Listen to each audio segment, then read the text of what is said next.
In this video, we're looking at how to create a 3D pocket toolpath in Makera CAM based upon a 3D design file like the ABS-based sample file I have here from our LED light example project. Now, in order to create a three-dimensional pocket toolpath like this, it's important that you not only have a 3D file. If you didn't, you could of course use the 2D pocket feature as we show in our other tutorials and videos, but that you also have a step file imported. And it's important to use a step file compared to, let's say, an STL file, as a step file will allow you to select the intricate details within your design to create pockets. If you are working with a STL file, check out our other videos and guides to create something like a 3D relief. So with our file imported, let's go ahead and create a three-dimensional pocket toolpath. Now within the cutting parameters and properties here, you'll see that we can start by setting our cutting depth. And we usually only have to set the start depth, which is typically 0 if you're working from the surface of your stock. Though you could set this to be within the stock if you've already surfaced some material down, or if you want to start above the stock as well. But you'll notice that we don't set the end depth for 3D pockets, as that will be automatically set based upon our selection. To select what pockets you'd like to create, you can actually click on the individual faces in your design. So by clicking on this bottom face, Makera CAM will automatically determine the material that has to be removed to machine up to this feature within my design. And I can actually hold Shift on my keyboard and select multiple faces. So if I want to machine a complex pocket, like the entire inner cavity here, I can actually select several faces, again by holding Shift on my keyboard, to make sure that each face is selected to machine this pocket toolpath. We can then change our safe position if you want to work around the defaults, if you're trying to work around any specific clamps or fixtures. And then you could, of course, select your tool. So for this in particular, I'm going to select a single flute end mill, like so. And you'll see that my cutting parameters are automatically set based upon the stock choices that I've made earlier. But if you'd like to change your cutting parameters, you can, of course, do so by working around the defaults here in our cutting properties. Step down determines how much material is removed per pass.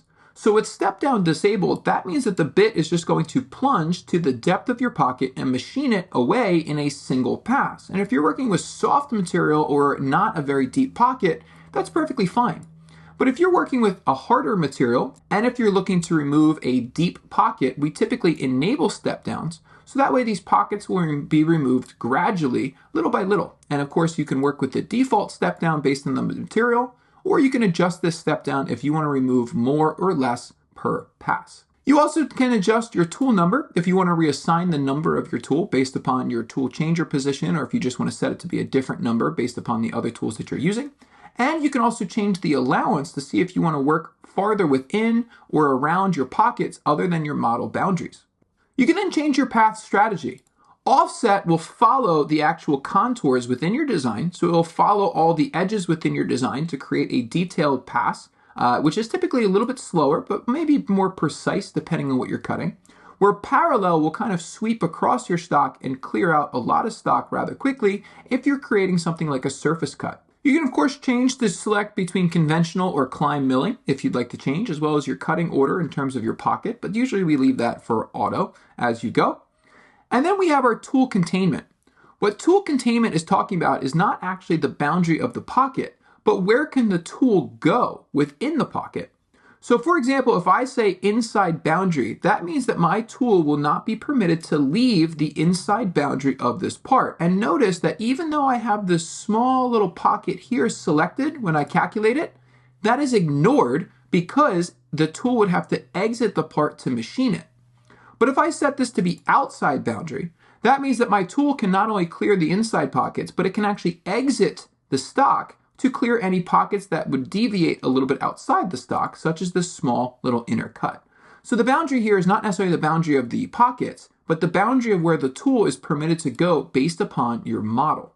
And then lastly, you can choose to enable ramping. And what ramping will do is it will allow your tool to enter at a gradual slope, like a set angle of 20 degrees and a set distance and a set height, rather than plunging straight into your material. And that will reduce any shock or strain on your bits whenever you're cutting a harder material like metal.